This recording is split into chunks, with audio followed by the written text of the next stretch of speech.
Today, I'm going to show you how to remove the NotebookLM watermark from your video in a very simple way.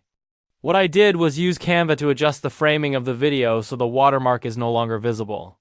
First, download your video from NotebookLM as usual. Once you have the file on your computer, go to Canva and log into your account.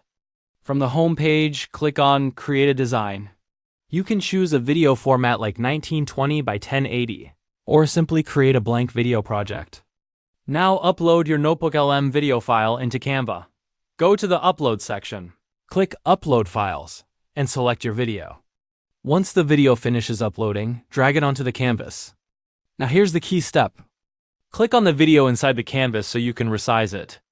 Then slightly enlarge the video by dragging the corners outward.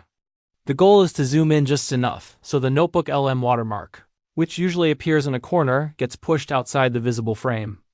Adjust the positioning carefully so you don't cut off important parts of the video. You want it to look natural, not overly cropped. Once the watermark is no longer visible and everything looks good, click Share and then Download. Export the video in MP4 format with the highest quality available. After downloading, open the file and check that the watermark is completely gone. And that's it. That's how you can remove the NotebookLM watermark using Canva by simply resizing and reframing the video.